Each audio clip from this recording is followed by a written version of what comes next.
और इसी बीच चलिए सीधा रुख करते हैं इस वक्त बीजेपी मुख्यालय का, जहां पर प्रेस कॉन्फ्रेंस इस वक्त की जा रही है बीजेपी प्रवक्ता सुधांशु त्रिवेदी की तरफ से। घटक दल तमिलनाडु के डीएमके के मंत्री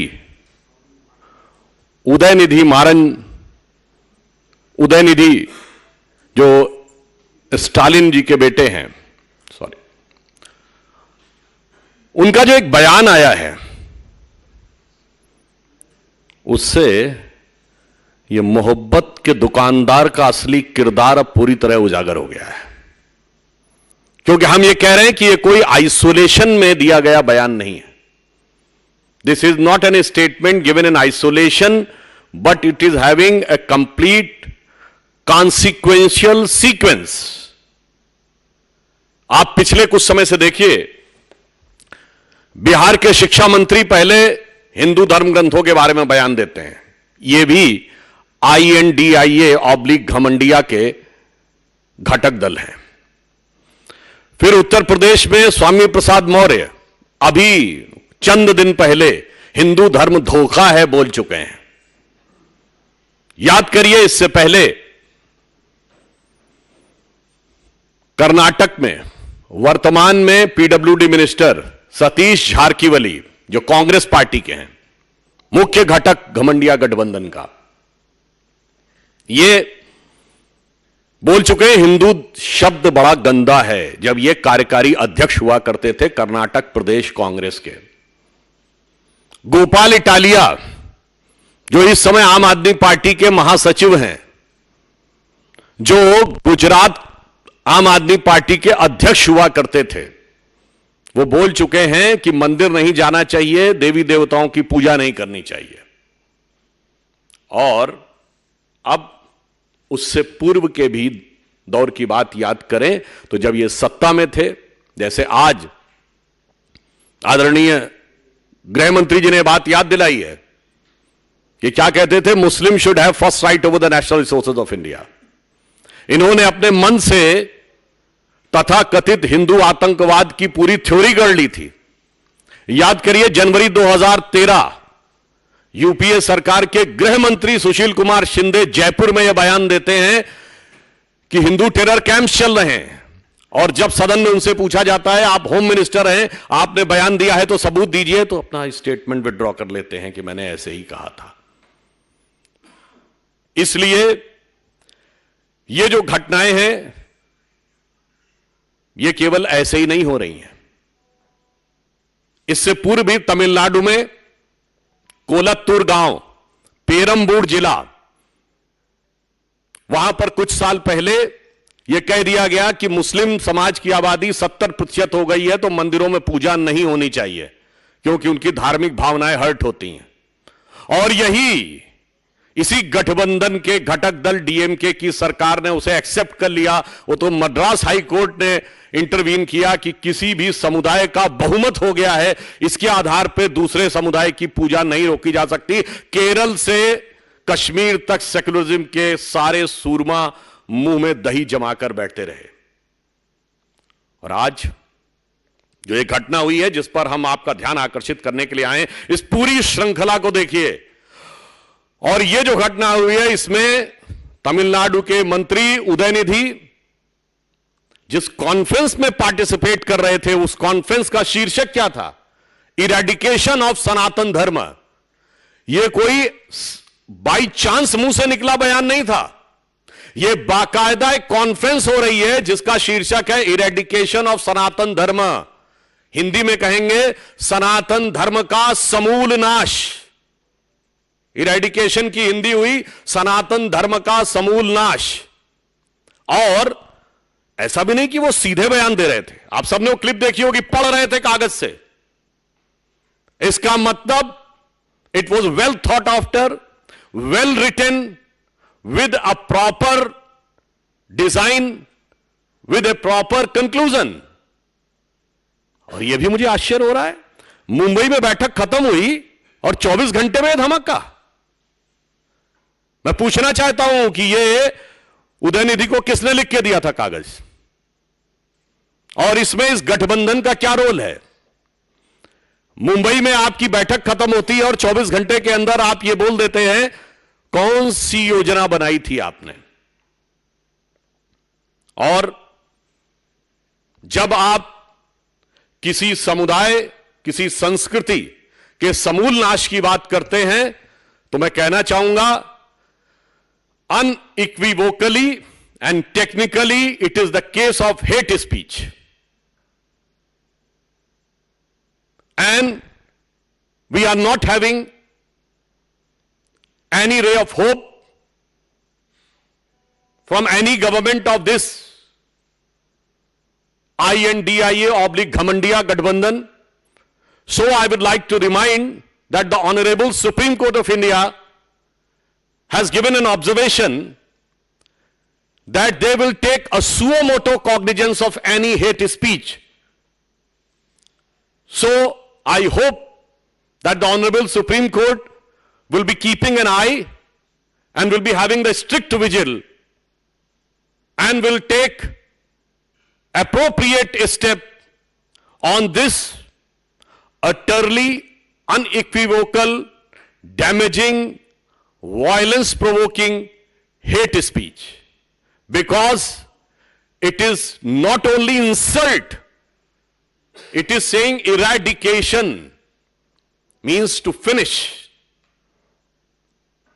और मैं यह भी कहना चाहता हूं कि कई बार कहा जाता है कि we want to digress the issue.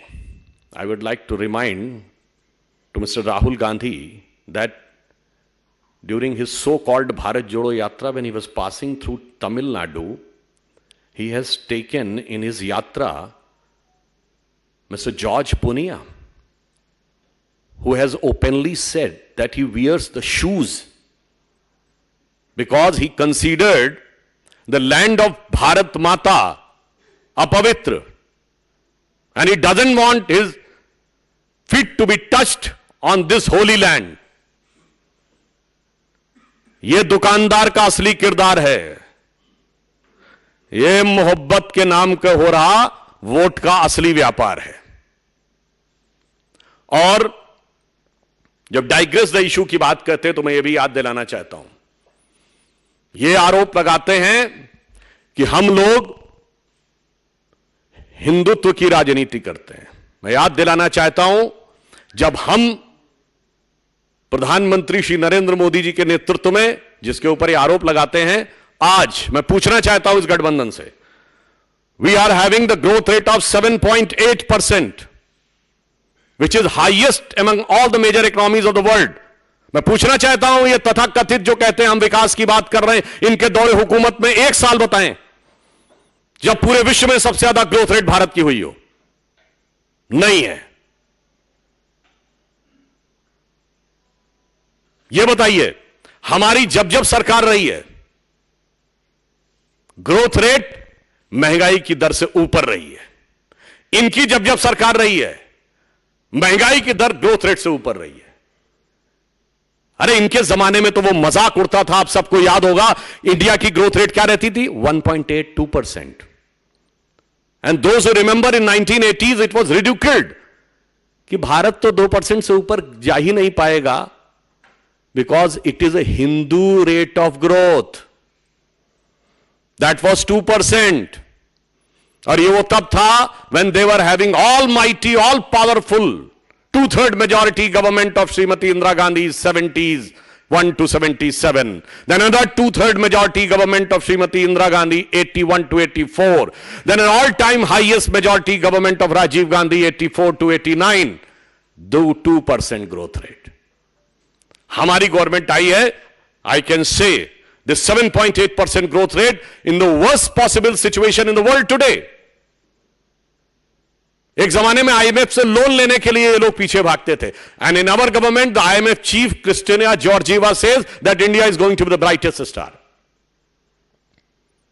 जब हमारी सरकार आई है तो बिल्कुल ऑब्जेक्टिव बात कहना चाहता हूं, हमारी सरकार आने के बाद 4 करोड़ लोगों को घर मिला है, 11 करोड़ लोगों को शौचालय मिला है, हर गांव को बिजली मिली है, हर गांव को सड़क मिली है, 50 करोड़ जनधन योजना अकाउंट बने हैं, 50 करोड़ आयुष्मान भारत मिला है। तो जब इनका एजेंडा साफ है कि हिंदू धर्म का समूल नाश करना है, सनातन धर्म का समूल नाश करना है, तो यह सिर्फ कोई धर्म संस्कृति का विषय नहीं है, यह भारत के समूल नाश करने का आधार है। और यह बात मैं इसलिए भी कहना चाहता हूं, भारत के वो हिस्से जहां इरेडिकेशन ऑफ सनातन धर्म हो गया, in the latest history Pakistan what happened, आज तबाही का मंजर है कि नहीं?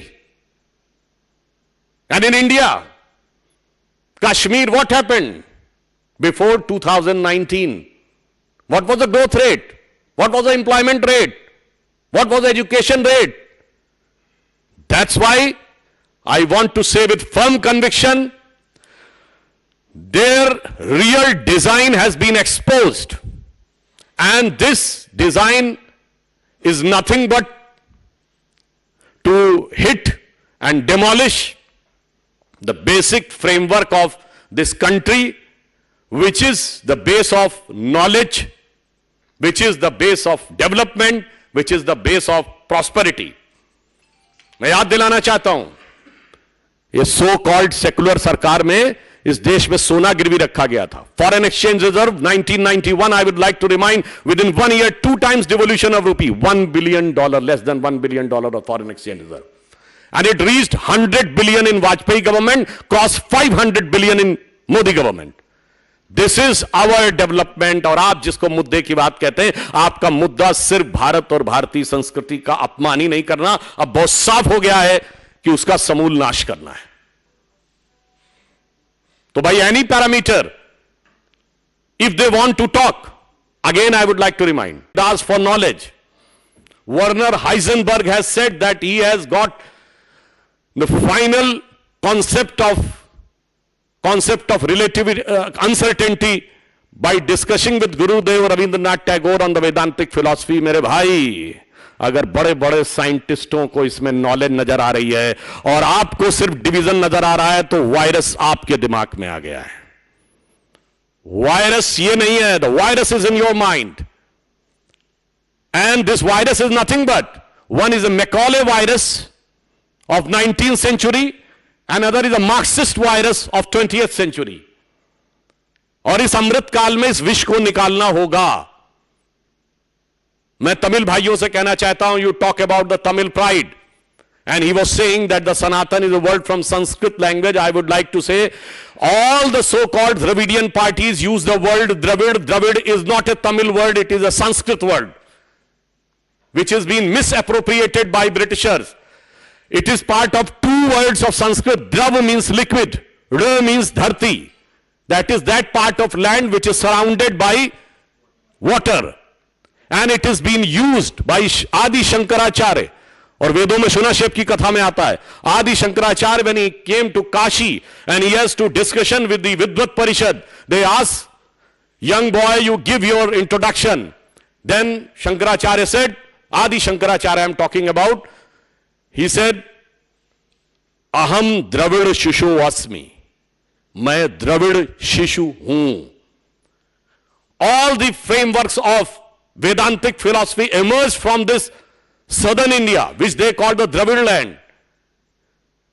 It is called Dravid land in the Sanskrit text. अद्वैत के प्रवर्तक शंकराचार्य केरल से, द्वैत के प्रवर्तक मध्वाचार्य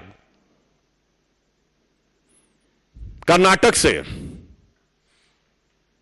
विशिष्टाद्वैत के प्रवर्तक मध्वाचार्य कर्नाटक से, द्वैत के प्रवर्तक रामानुजाचार्य तमिलनाडु से,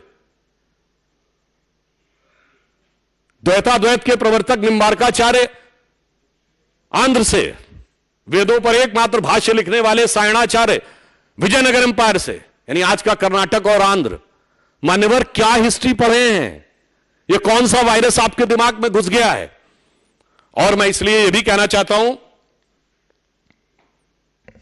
यह वायरस जानते कहां से घुसा है? There was a British missionary whose name was G.U. Pope, George Uglow Pope. He has first time tried to bifurcate and he used the word Tamil race. मैं कहना चाहता हूं जाके पढ़ो उसने क्या क्या लिखा है आपके बारे में, इतनी निगेटिव बातें भी लिखी हैं. And those who want to cherish, there was another father, his name was John Lazarus. He has written objective thing, but you are not ready to accept the objective thing. G.U. Pope has written all the thing with design, और वो समझ में आने का प्रयास होता है. I would just like to say that in Thirukkural 1330 verses were written by our esteemed Tamil saints, और उसमें 3 पार्ट है. परुल आगम काम, धर्म अर्थ काम, जो धर्मशास्त्र में लिखा है. मगर अफसोस यह है कि यह मैकॉले और मार्क्स का वायरस ऐसा घुस गया है कि अपनी ही नहीं पढ़ रहे हैं संस्कृति. मैं आज के युवाओं से कहना चाहूंगा, मैं उदयनिधि से भी कहना चाहूंगा, अरे वो दिन गए जिस ढंग की फिलॉसफी पे आप बात कर रहे हैं. Shed this virus of 19th century of Macaulay and 20th century of Marx. Come today and see what Modi ji is doing. हमने तमिल संस्कृति को जो सम्मान दिया है, Singol, which has been discarded by Jawaharlal Nehru, has been established with full honor and prestige in the new Parliament of India. It was an initiative of our Prime Minister Shri Narendra Modi. I would like to remind, there was a very famous Tamil scripture, Shilpatikaram, जिसमें कन्नगी अम्मा और कोवलम की कथा है. और जब कन्नगी देवी के साथ अन्याय होता है तो कहा जाता सिंगोल टेढ़ा हो गया था. And they want to ridicule, they are ridiculing the Tamil culture. And if you want to have Tamil pride there, yes, it is there in the CERN laboratory, which is the biggest, one of the biggest scientific laboratory of the world in Europe, which has discovered the Higgs boson, the fundamental particle. और उसकी lobby में जाइए तो नटराज की मूर्ति लगी हुई है, which is from Tanjavur in Tamil Nadu. Modi ji has got, you remember the Xi Jinping to Mahabalipuram. Has anybody ever thought about the Tamil influence over China? Because there was a king who converted into Buddhism with the name Bodhidharma, and then he went to China, and by the name Dhammo, he has become the patriarch of Jain Buddhism. At one point of time, almost 80% of China was Buddhist, and they considered this king from Mahabalipuram as their patriarch. This was Modi ji have thought about it. So, I would like to say, whether it is the development, whether it is the education, whether it is the self-pride, in all the aspects, there is no comparison between NDA under the leadership of Prime Minister Shri Narendra Modi and INDIA/Ghamandia under the leadership of Pehchan Kaun. But this today's instance is painful. This is very damaging, but it is eye-opening also. अब मुझे लगता है कि राहुल गांधी और Congress party के पास कोई जवाब नहीं रह गया है. उनके मुख का मुखौटा पूरी तरीके से उतर गया है. इसलिए मैं अंत में कहता हूं, हम भारत के जिस विकास की ऊंचाई पर मोदी जी के नेतृत्व में ले जा रहे हैं, यह सिर्फ सनातन धर्म का ही नाश नहीं करना चाहते. They doesn't want just only to eradicate the Sanatan Dharma, they want to eradicate the entire developmental paradigm of the present government. और ये मैं इसलिए बोल रहा हूं, during our childhood, we used to hear today's Chennai, then Madras, was considered one of the most industrially developed city. आज कहां है चेन्नई? पीछे छूट गया. दिल्ली मुंबई से पीछे नहीं छूटा, गुरुग्राम से पीछे नहीं छूटा, बेंगलुरु अहमदाबाद से पीछे नहीं छूटा, हैदराबाद से पीछे छूट गया. क्यों? क्योंकि आप यही करते रहे। I remember during one of my program in Chennai, I asked the DMK spokesperson why the Microsoft has gone to Bengaluru. They said because the climate there is good, and here the climate is hot. So I want to say that you keep on keeping these type of hot climate, and the development will get evaporating from there. That's why I want to urge the Tamil people. Think of the Tamil pride, which is all over the world, all over the India, one of the most prominent religious temples were there. And look at the pace of development, look at the work undertaken for the poor and downtrodden, and have a clear, categorical vision in your mind कि कौन किसके साथ खड़ा है, कौन भारत के विकास के साथ खड़ा है, कौन भारत के समूल नाश के साथ खड़ा है। वी वॉन्ट टू से कि हम उस भारत के साथ खड़े हैं जो अब दुनिया में नई छलांग लगाने के लिए आगे बढ़ रहा है, और जिसको पूरा विश्व दुनिया से, पूरे दुनिया भर से सब लोग उसका सम्मान कर रहे हैं।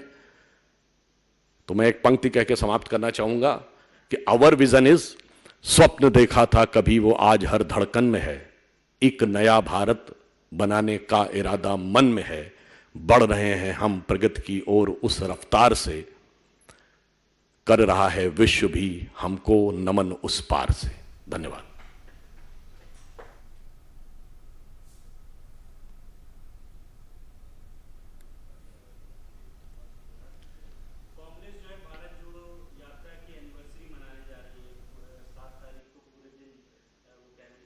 मतलब बरसी मनाने जा रही है।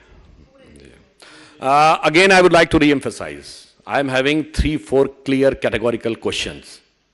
मैं उसको re-emphasize कर देना चाहूँगा। Number 1, the name of the conference was Eradication of Sanatan Dharma. I want a clear answer from Congress Party. You are in favor of eradicating Sanatan Dharma और हिंदू धर्म? हिंदी में कह देना चाहता हूं, मैं कांग्रेस पार्टी से साफ पूछना चाहता हूं, आप सनातन धर्म और हिंदू धर्म के समूल नाश के पक्षधर हैं या नहीं? नहीं तो गठबंधन पे क्या विचार है? पॉइंट नंबर 2, वो पढ़ रहे थे उदयनिधि, वो कागज उनको किसने दिया पढ़ने का? पॉइंट नंबर 3, इस गठबंधन की मुंबई बैठक के 24 से 48 घंटे के अंदर यह घटना कैसे हुई? वो साफ करें कि क्या उन्होंने कोई ऐसी योजना वहां बनाई थी? एंड पॉइंट नंबर 4, ये हमारे हिसाब से हेट स्पीच है और इसके ऊपर तमिलनाडु सरकार को कार्रवाई करनी चाहिए। And point number 5, that we urge and request the Honorable Supreme Court of India that you have said that you will keep, Supreme Court will keep an eye and will take a suo motu cognizance of hate speeches, that they should examine it and take an appropriate action in accordance with the law. So actually, Rahul Gandhi ने किया है कि the idea of the one nation one election is attack on the union and all its state. देखिए, अभी वो one collision one coordination तो कर नहीं पा रहे हैं, तो मानी हुई बात है वन आईडी वन नेशन, और वन नेशन को मानते नहीं है because they considered India is amalgamation of 22 nations, और उन्होंने 2 नेशन थ्योरी एक्सेप्ट की थी, तो they don't believe in one nation, they have no concrete design for one coalition and not having any coordination, so obviously they will talk about negative about one election. BJP कहती है कि ये लोग चुनाव जीतने के लिए सॉफ्ट हिंदुत्व का सहारा लेते हैं, लेकिन इसी इलेक्शन ईयर में अगर वो सनातन पर भी अटैक कर रहे हैं तो इसका क्या बड़ा कारण हो सकता है? देखिए, जानते क्या हो सकता है? 2 चीजें हो सकती हैं। Either there are certain elements which is been playing in the hand of forces who want to weaken India, और दूसरा हो सकता है कि मुखौटा जितना भी चढ़ाया, मगर एक वर्ड होता ना, कहते कहते दिल की आरजू लबों पे आ ही जाती है। तो जो आपके दिल की इच्छा होती है, वो एक कहावत कही जाती ना, पुराना गीत था, लाख छुपाओ छुप न सकेगा, राज हो कितना गहरा, दिल की बात बता देता है असली नकली चेहरा। तो जब वो हिंदुत्व की बात करते हैं, हिंदू धर्म की, वो नकली चेहरा होता है और ये असली चेहरा होता है। The Prime Minister in his interview with PI today said so many things. In fact, he had occasion where Pakistan and China on G20 meet, saying that we are having these meetings in Kashmir as well as in Arunachal because it is part of the country and we are having it across the country. He also said that we will be developed nation by 2047. How do you see this in comparison to what the opposition likes? During the opposition time, Kashmir Valley was witnessing Bharat Tere Tukde Honge. Kashmir Valley was witnessing the flags of ISIS. Kashmir Valley was witnessing the flags of Pakistan. Kashmir Valley was witnessing Pakistan Zindabad. And they were unable to hoist the national flag on Lal Chowk even on 26th January and 15th of August. And not only this, during their tenure, the most pious mosque of the Muslims in the entire country, Hazrat Bal, was captured by terrorists. During their regime, the biggest Sufi shrine of the country, Charare Sharif, was burnt alive, destroyed. And during our regime, जो कहते थे तिरंगे को कंधा देने वाला नहीं मिलेगा, डल लेक के किनारे तिरंगे की कतार देखिए और G20 समिट हो रही है. इन्वेस्टमेंट मैक्सिमम हो रहा है, मैक्सिमम टूरिस्ट आ रहे हैं, डेवलपमेंट का बेस आगे बढ़ रहा है. That is the different picture between their rule and our rule. तो सुधांशु त्रिवेदी को आप सुन रहे थे, प्रेस कॉन्फ्रेंस को उन्होंने संबोधित किया.